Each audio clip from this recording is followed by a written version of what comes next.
Shalom, sidang Jumat yang kasih Tuhan. Di situ kita boleh ada sebuah renungan.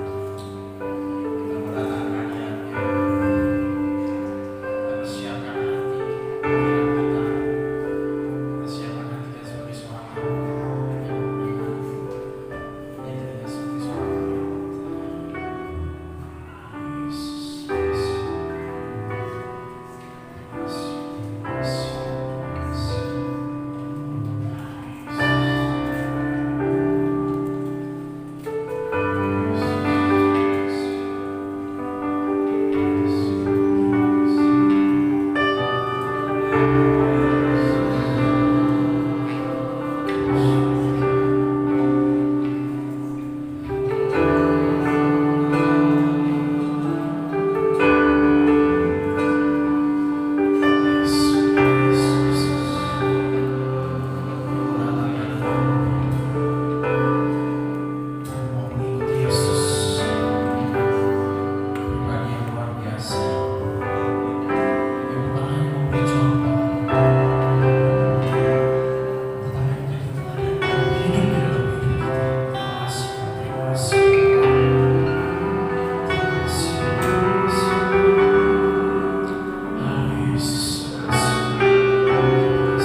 daripada Tuhan kami tolak, kami patahkan di dalam nama Yesus.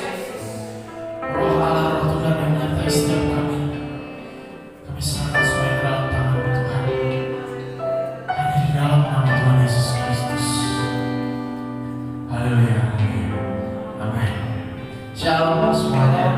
Boleh kasih sapa kanan kirinya. Kita mau katakan Tuhan baik. Dia adalah Raja yang luar biasa. Dia adalah Raja yang tidak tergantikan. Dia adalah Raja di atas segala raja. Amin.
yang keluar dari dasar hati kami, biarlah kiranya itu dapat memuliakan dan mengagungkan nama-Mu ya Tuhan.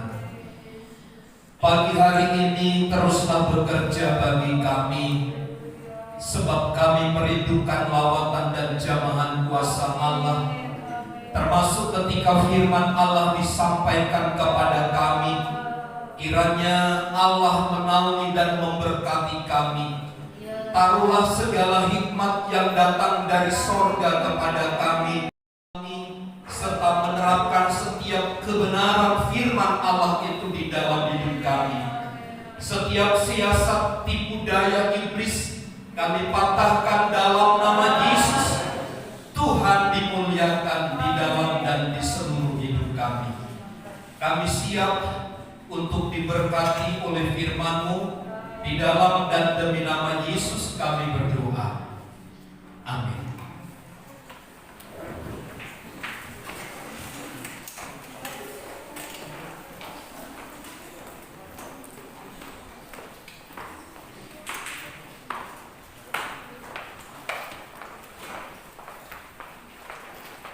Di dalam Injil Matius pasal yang ke-5, ayat yang ke-10 sampai dengan ayat yang ke-12, kita sampai kepada tahap yang terakhir tentang pernyataan Tuhan Yesus mengenai ucapan yang berbahagia. Mari kita baca bersama-sama ayat ini dalam hitungan yang ketiga, Matius 5 ayat 10 sampai ayat yang ke-12. 2, 3. Berbahagialah orang yang dianiaya oleh sebab kebenaran, karena merekalah yang mempunyai kerajaan sorga. Berbahagialah kamu jika karena kamu dicela dan dianiaya, dan kepadamu difitnahkan segala yang jahat. Bersukacita dan bergembiralah, karena upahmu besar di sorga. Sebab demikian juga telah dianiaya nabi-nabi yang sebelum kamu. Puji Tuhan. Kita mulai tentang berbahagialah orang yang miskin di hadapan Allah dalam ayat yang ketiga.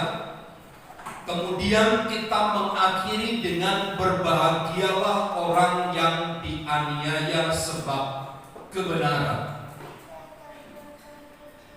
Konteks di dalam ayat ini sepertinya Bapak Ibu yang kita pelajari itu bertolak belakang dengan apa yang kita harapkan dan kita doakan sebagai manusia yang penuh dengan keperluan, sebagai manusia yang penuh dengan kebutuhan-kebutuhan, sebagai manusia yang penuh dengan kelemahan dan kekurangan.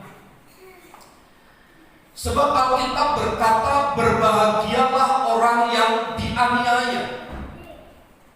Mungkin mudah bagi kita untuk berbahagia saat kita berduka cita. Berbahagia karena memiliki hati yang lemah lembut. Berbahagia bisa karena lapar dan haus. Berbahagia kita bisa karena murah hati dan seterusnya. Tetapi bagaimana kita menempatkan berbahagia karena aniaya ini? Sebab banyak pandangan di sekitar kita yang terus sampai kepada hari ini ditawarkan oleh dunia dengan segala macam kenikmatannya. Dan faktanya yang muncul hari ini adalah cerita atau berita tentang aniaya atau kebahagiaan yang disebabkan oleh karena aniaya itu kita hindari. Seolah-olah kita membuat tameng bagaimana caranya, bagaimana unsur-unsur yang aniaya itu menjadi jauh dari hidup kita. Tidak satupun orang ketika ditanya, apakah engkau berbahagia karena engkau dianiaya? Hanya sedikit orang yang berkesimpulan ia berbahagia. Tetapi sedikit banyak orang akan mengalami depresi. Sedikit banyak orang akan berkata, sepertinya Tuhan tidak adil. Saya sudah mengikut Tuhan, mengorbankan segala sesuatu, baik waktu, tenaga, materi, dan segalanya. Tetapi kenapa justru Tuhan arahkan, Tuhan bawa kita kepada sebuah kebahagiaan yang semu? Sebab Alkitab berkata, berbahagialah orang yang dianiaya oleh sebab kebenaran. Mungkin kita akan berkata senang, mungkin kita akan dapat menerima dengan baik, karena memang kita layak untuk dianiaya, bukan karena sebuah kebenaran. Kita bangga, kita senang kalau kita dianiaya oleh karena sikap perbuatan kita yang tidak mencerminkan tinggal di dalam kebenaran. Karena kita berkata wajar saya mendapatkan hal itu, karena memang sikap dan perilaku yang saya tunjukkan adalah memang demikian. Tetapi cukup sedikit orang mengerti, memahami bahwa salah satu kebahagiaan yang dijanjikan oleh Tuhan dalam ayat 10 adalah ketika kita ada dalam keadaan aniaya oleh sebab kebenaran. Nanti saya tunjukkan beberapa data agar ini dapat terkonfirmasi dengan baik peristiwa-peristiwa ini. Ada murid-murid Kristus, kemudian para rasul dalam gereja mula-mula, kemudian juga pada dewasa ini, bagaimana Kristus tetap memberlakukan nilai kebenaran ini kepada gerejanya.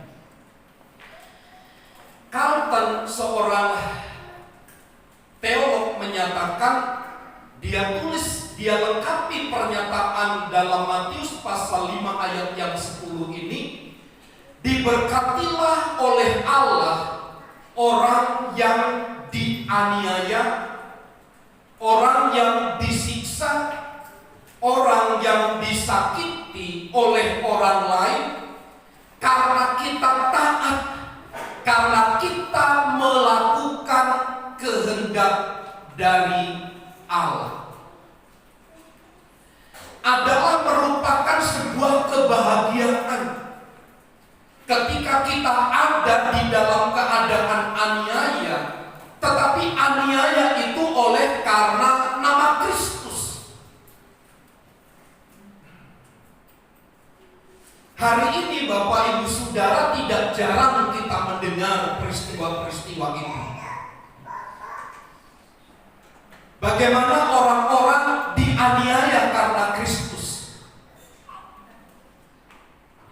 Bagaimana gereja-gereja Tuhan dianiaya karena Kristus? Nah, Bapak Ibu Saudara, konsep dari berbahagialah orang yang dianiaya karena kebenaran ini, hukumnya adalah pasti. Dia tidak bisa ditawar-tawar. Sebab orang yang tinggal di dalam kebenaran, otomatis dia sedang berada di dalam aniaya. Mungkin aniaya tingkatannya bukan dibunuh, mungkin kita dicela, mungkin difitnah, mungkin diperlakukan tidak adil, mungkin diperlakukan tidak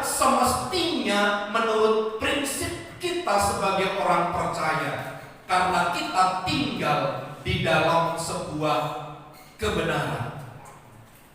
Kalau kita tinggal di dalam kebenaran, saya katakan begini, pasti kita akan mengalami aniaya.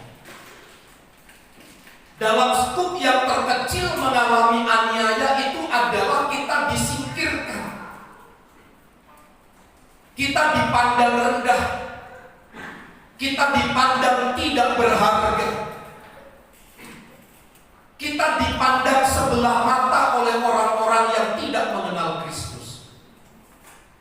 Maka penganiayaan yang muncul karena Kristus, karena kita tinggal di dalam kebenaran itu adalah bukan karena kita berlaku jahat, tetapi karena kita berlaku benar, maka orang lain membuat kita seolah-olah bahwa kita ini adalah tidak sesuai, tidak sependapat dengan mereka.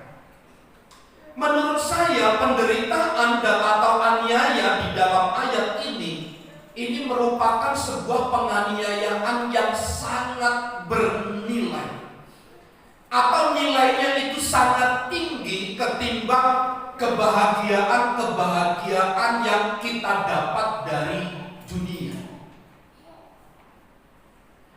Nanti saya ingin tunjukkan beberapa kasus Bapak Ibu Saudara yang mengkonfirmasi kepada bagian ini bahwa nilai aniaya karena berdiri di dalam Kristus itu adalah memiliki nilai yang sangat tinggi di dalam kehidupan kekristenan ini. Kita mendengar pengajaran-pengajaran yang muncul tentang teologi kemakmuran. Menjadi anak Tuhan itu harus sukses. Menjadi anak Tuhan itu harus berhasil dari berbagai macam bidang kehidupan. Kalau dia berusaha, dia harus berhasil. Tapi kalau dia berusaha kemudian tidak berhasil, itu artinya dia bukan anak Tuhan. Dia adalah orang yang terkutuk. Anak Tuhan itu seharusnya tidak sakit. Kalau dia sakit, dia bukan anak Tuhan, begitu pandangannya. Lalu konsep ini harus kita mengerti, kita harus benahi dengan baik.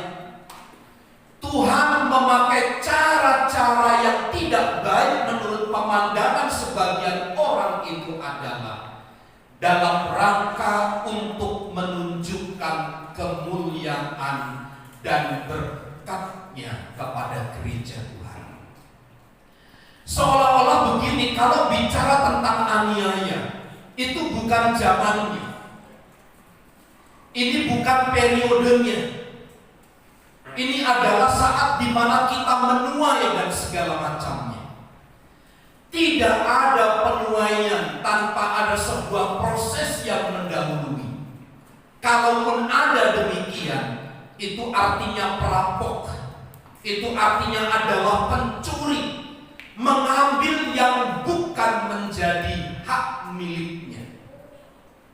Nah, Bapak Ibu Saudara sekalian, kata penderitaan atau aniaya oleh karena Kristus dalam gereja Tuhan hari ini sulit didengar.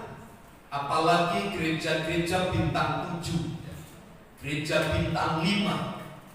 Bicaranya hanya hal-hal yang berkaitan bagaimana tentang kehidupan agar menjadi baik, kehidupan yang sukses, kehidupan yang berhasil, dan seterusnya. Tapi nilai-nilai tentang berbahagialah orang yang dianiaya karena kebenaran ini sulit kita temui. Nah, padahal ini adalah nilai yang terkandung di dalam kehidupan Kristen. Di dalam Talmud Yahudi, Talmud itu adalah pengajaran. Di dalam buku pengajaran orang Yahudi memperhatikan dengan jelas bahwa di dalam perjanjian lama orang yang diberkati itu adalah orang yang menderita, atau orang yang menderita itu adalah orang yang diberkati. Konteksnya yang mana saja kita ubah, apakah orang diberkati adalah orang yang dianiaya atau orang yang dianiaya itu adalah orang yang diberkati, itu sama saja. Talmud Yahudi itu yang menulis bukan orang Kristen, tetapi adalah agama Yahudi. Meskipun demikian, mereka menulis secara terinci bahwa orang yang dianiaya karena kebenaran itu sebenarnya adalah orang-orang yang diberkati. Contoh kasus, Allah memilih Nuh. Dia dianiaya, dia ditolak pada zamannya, ia dikucilkan, tidak bisa bersosialisasi dengan orang-orang yang di sekitarnya. Nuh menonjol sebagai orang yang benar pada satu angkatan yang jahat. Tetapi justru melalui Nuh, Tuhan memilihnya, memakainya untuk menyelamatkan bangsa-bangsa lain. Kemudian Habil dianiaya oleh kakaknya yang bernama Kain. Habil harus dibunuh oleh saudaranya sendiri. Namun Allah memilih Habil, bukan memilih Kain. Karena Habil adalah seorang yang takut akan Tuhan. Artinya di dalam kisah-kisah yang demikian, justru orang-orang yang dianiaya kemudian berakhir pada pembunuhan ini, justru mereka adalah orang-orang yang dipilih oleh Allah untuk menyatakan kekuatan dan kuasanya sebagai tanda penyertaan berkat Tuhan atas pribadi-pribadi yang demikian. Orang yang dianiaya itu tentu karena sebuah kebenaran. Saya dapat membandingkan begini, ketika Nuh tinggal di dalam zaman yang jahat, di dalam angkatan yang jahat, saya berandai-andai begini, walaupun Alkitab tidak mencatat, seandainya Nuh hidup sama seperti orang pada zamannya, Nuh tidak akan pernah mengalami aniaya dan Nuh tidak akan pernah dikucilkan. Tadi saya katakan aniaya karena kebenaran itu berlaku secara otomatis dan hukumnya adalah pasti. Habil, Nuh adalah orang-orang yang teraniaya. Tetapi justru mereka adalah orang-orang yang terpilih, orang-orang yang dipakai oleh Tuhan sebagai sarana di mana Allah melimpahkan, mencurahkan berkat-Nya bagi mereka. Nah, saya ingin berusaha mengubah cara pandang kita tentang hal-hal yang karena kita tinggal di dalam kebenaran, maka kita dihina, diperlakukan tidak adil, bukan sebagai alat bagi kita untuk merendahkan diri kita. Tetapi kita harus punya satu cara pandang yang berbeda, bahwa memang demikian ketika kita tinggal di dalam kebenaran. Ada pihak-pihak yang tidak setuju, ada pihak-pihak yang tidak sependapat, justru tidak setuju dan tidak sependapat dengan kita ini, menandakan orang-orang yang ada di sekitar kita adalah orang-orang yang tidak tinggal di dalam kebenaran dan kehendak dari Tuhan. Nah, di dalam Matius pasal 5 ayat yang ke-10, kata dianiaya itu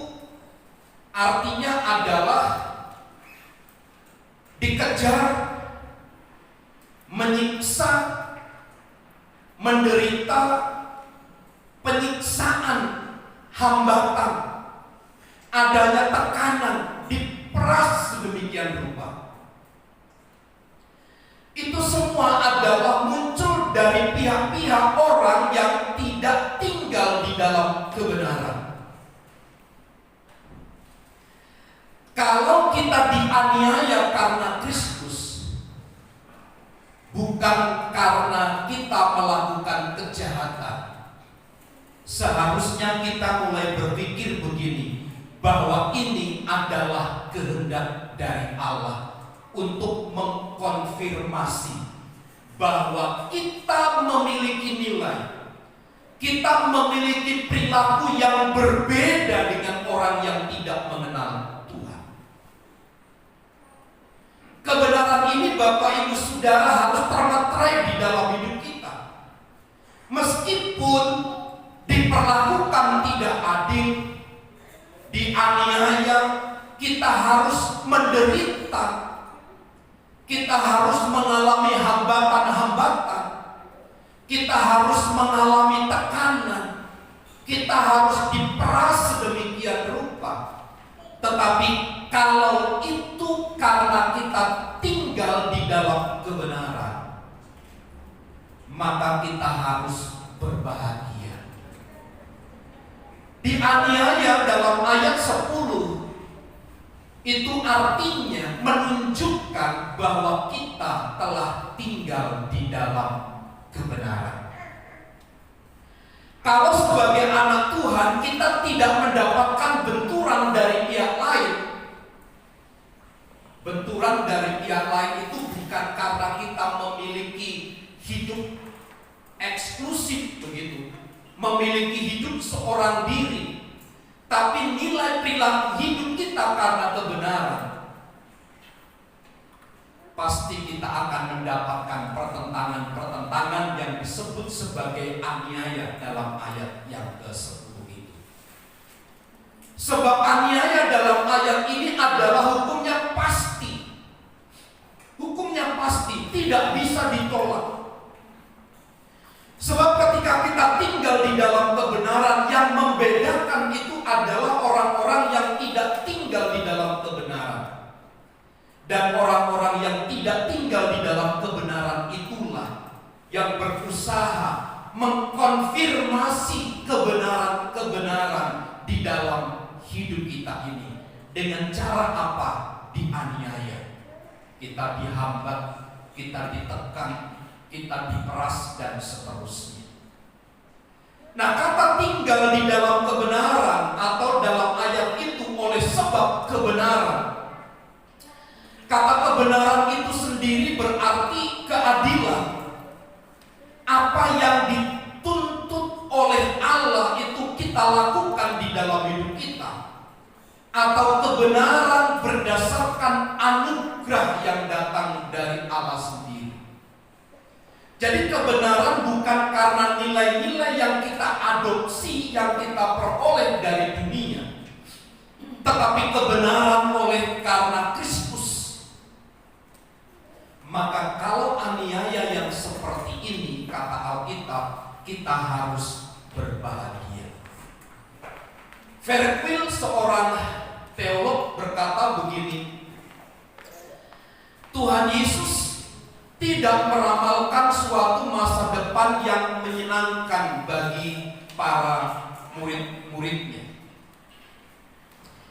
Ia tidak memberitakan bahwa mereka akan selalu dihargai dalam masyarakat umum. Tapi justru mereka akan mengalami hambatan. Mereka akan mengalami hinaan karena kebenaran. Karena kita menjadi pengikut-pengikut dari Kristus. Seorang teolog yang lain berkata bahwa banyak orang di dunia tidak mau hidup menurut perintah-perintah Allah, sehingga mereka membenci orang yang taat kepada Tuhan. Bruce, seorang teolog, mengkonfirmasi melalui kata kebenaran di dalam ayat yang ke-10 itu Dia coba memaknakan, menjelaskan kebenaran di sini harus berarti kelakuan yang benar. Hanya apabila orang dianiaya itu berkelakuan benar, ia dapat disebut berbahagia. Jadi orang yang memiliki perilaku benar, memiliki kelakuan benar, kalau dia dianiaya karena Kristus, maka dia dapat disebut sebagai orang yang berbahagia. Karena di dalam kitab Yohanes pasal 14 ayat yang ke-6, Yesus itu adalah kebenaran sendiri. Firman Tuhan adalah kebenaran. Yohanes 17 ayat yang ke-17. Jadi orang-orang yang merefleksikan kebenaran di dalam hidupnya, dia pasti mengalami aniaya, dan mereka adalah wajib disebut sebagai orang-orang yang berbahagia. Beberapa hari lalu saya dikecam beberapa teman karena saya upload di Facebook. Karena saya laki-laki sendiri, saya upload itu kan ada Ibu Gembala, ada Floren, ada Jin, ada Yosi, ada Yolan. Saya laki-laki sendiri. Mereka bilang begini, oh berarti benar ya apa kata orang, wanita itu lebih banyak daripada pria. Walaupun ini kelihatannya bahasa sindiran gitu, tapi ini kalau mau ditelusuri jauh, sebenarnya ada nilai-nilai yang menyudutkan pihak-pihak tertentu, orang-orang tertentu begitu. Nah, maksud saya adalah begini. Kalau kita tinggal di dalam kebenaran, menyatakan hidup yang sesungguhnya, berkelakuan benar, yang berbahagia adalah itu. Nah, menurut teman saya ini, saya laki-laki dan 5 perempuan itu gak berbahagia, katanya begitu. Itu gak berbahagia. Yang berbahagia itu adalah sebanding. Kalau perempuannya 5, maka minimal ada 3. Minimal ada 3 laki-laki di situ. Tapi sekali lagi Bapak Ibu Saudara, itu adalah cara orang menafsirkan bahagia itu seperti itu. Tetapi pada konteks yang kita pelajari, yang berbahagia, yang berhak mengenakan statement komitmen dari berbahagia, adalah mereka yang tinggal di dalam kebenaran, yang merefleksikan kebenaran di dalam hidupnya.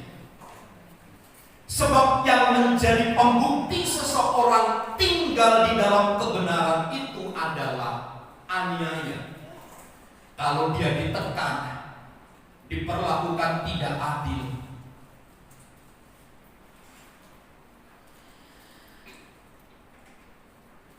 seorang teolog bernama Matthew Henry, dia coba menggambarkan tentang kehidupan orang-orang yang dianiaya karena kebenaran itu. Dia memakai istilah cara kerja budaya Inggris. Saya sebut saja namanya demikian. Saya bingung, saya cari ini bahasa Inggris atau bahasa apa, sebab saya baru dengar. Tapi ketika saya searching di Google, pengertian dari bahasa apa itu saya tidak dapat.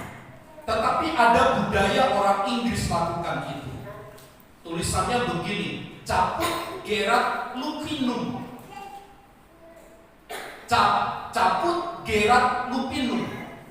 Itu adalah orang-orang yang dipakai untuk para penjahat kelas kakap yang biasanya memakai kepala itu singa, memakai kepala serigala maksud saya.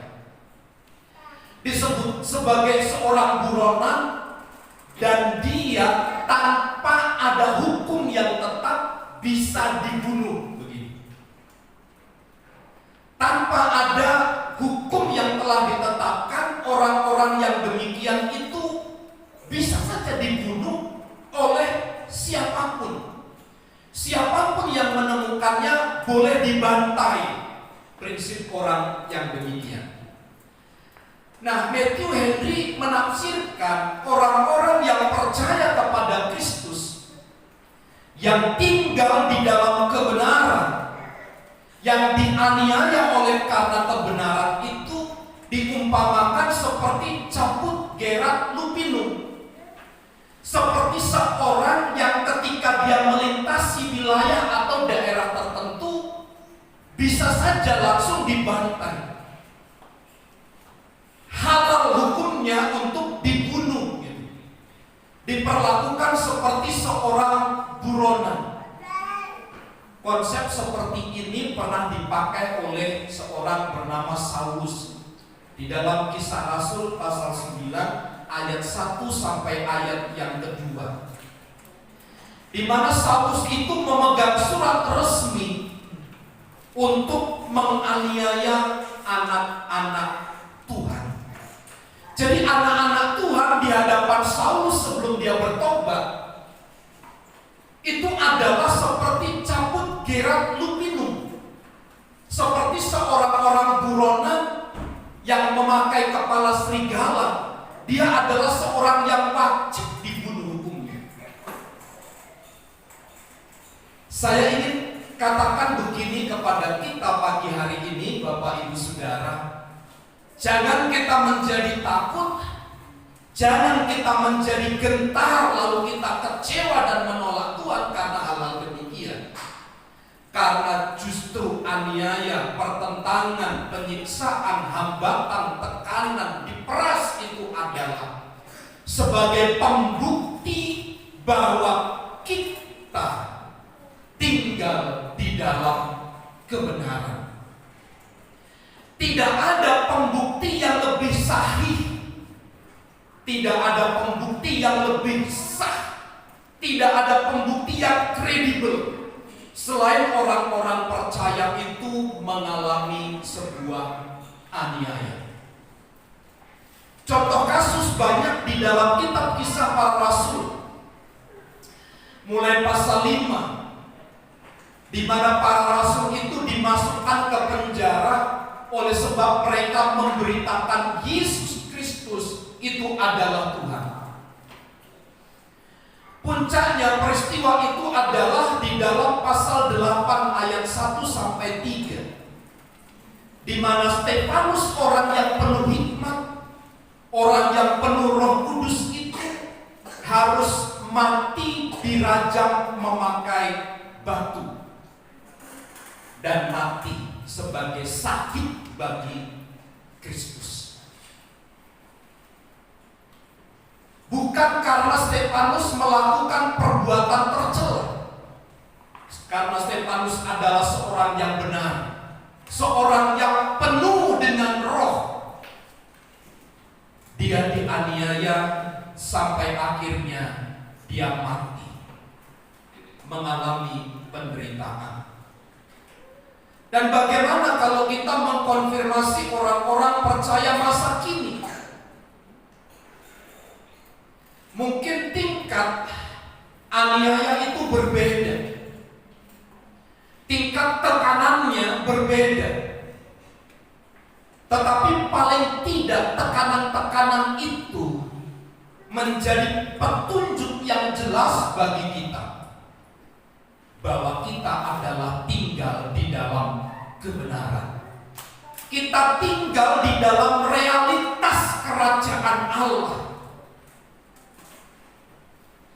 Yang terakhir saya ingin tunjukkan kepada Bapak Ibu Saudara kisah seorang martir yang sangat terkenal yang bernama Polikarpus. Dia adalah seorang uskup di Smyrna yang sudah berusia lanjut. Disangkalkan kepadanya sebuah tuduhan palsu dan dia diseret ke hadapan pengadilan Romawi waktu itu. Dia diberikan sebuah kesempatan untuk mempersembahkan korban kepada dewa kaisar atau mati. Pilihannya hanya itu, menyembah kepada dewa orang Romawi, kaisar, atau menyembah kepada Tuhan. Kalau tidak melakukan itu, kalau tidak menyembah dewa, maka mati. Kaisar itu waktu itu dianggap sebagai dewa, dianggap sebagai Tuhan dan harus disembah. Polikarpus diperhadapkan kepada hal yang demikian.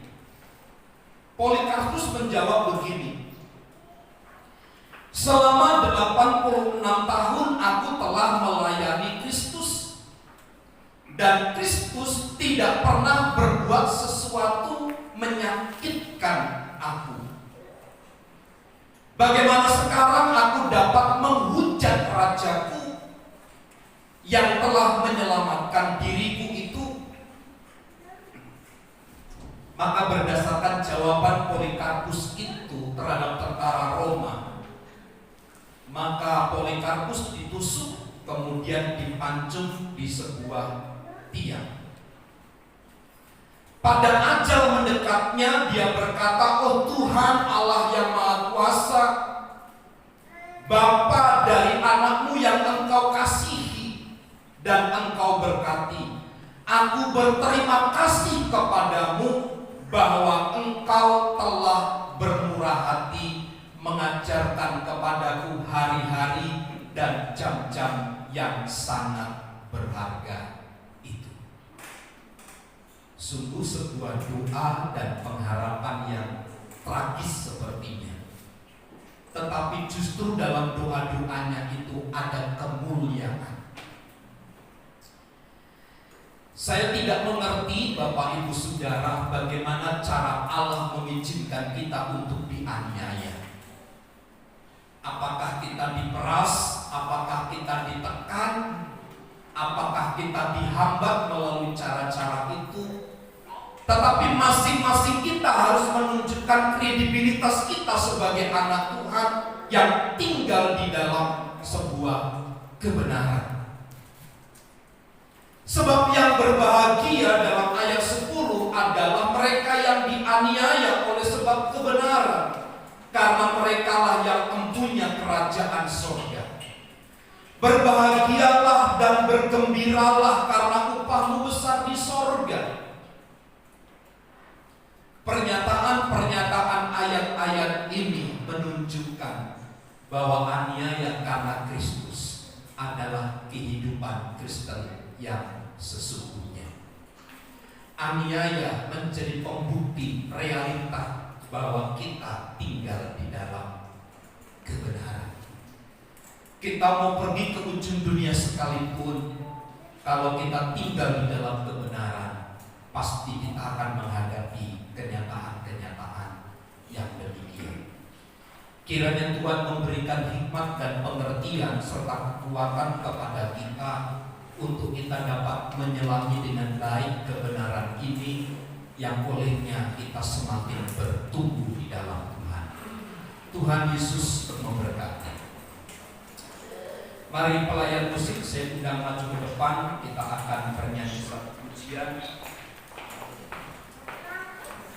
Saya mau kirim Yesus sampai selama-lamanya. Haleluya.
saya susah.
Kebahagiaan kami tidaklah hanya selalu diukur oleh seberapa banyak materi yang kami punya, oleh seberapa banyak yang kami peroleh, yang kami dapat dari usaha kami.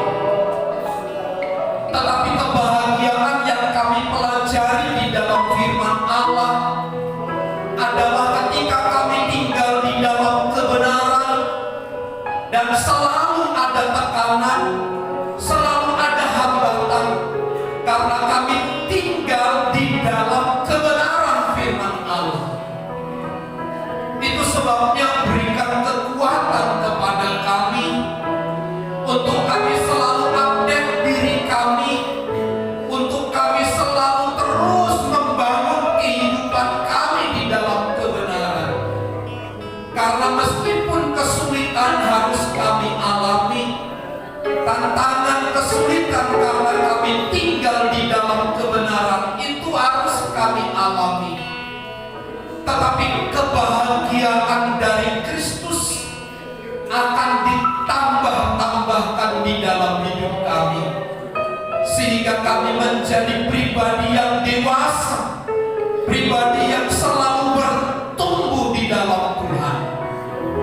Sekiranya kami sedang ada dalam keadaan demikian hari-hari ini, jadikan mata rohani kami, mampukan kami ya Tuhan, bahwa Tuhan tetap bersama dengan kami, menyediakan segalanya yang terbaik kepada kami.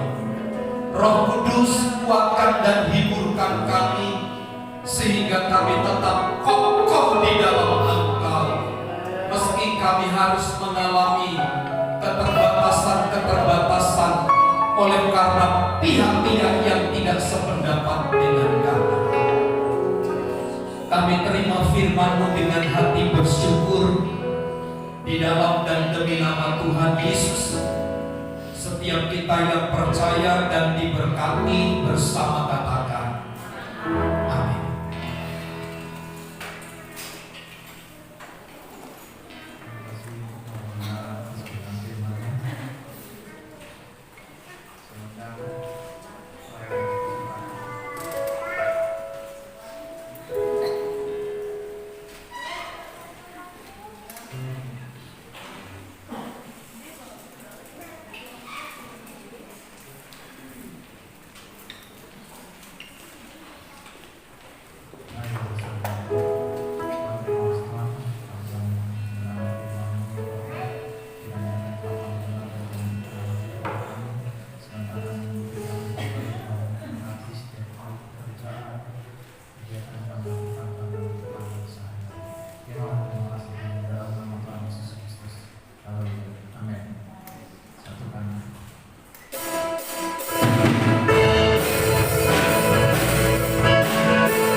Selamat ulang tahun kepada anak Rafael Samosir tanggal 26 Mei.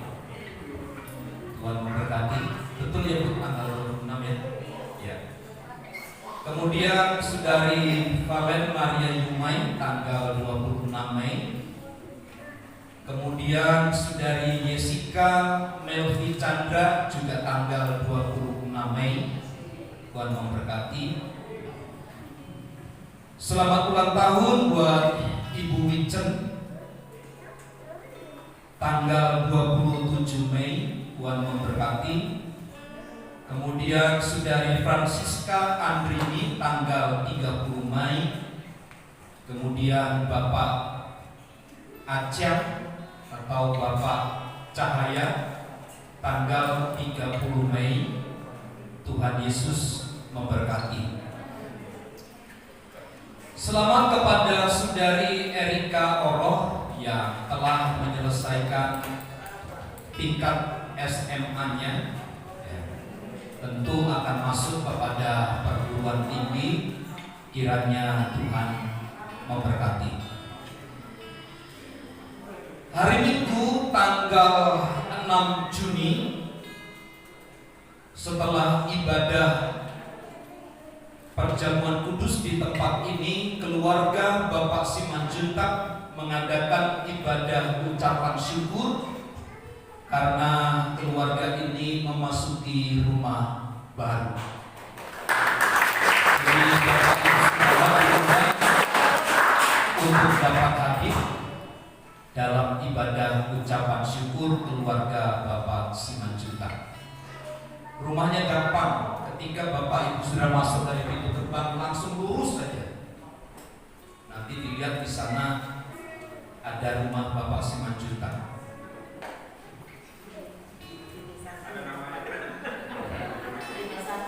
Paling enggak nanti ada motor saya di depan.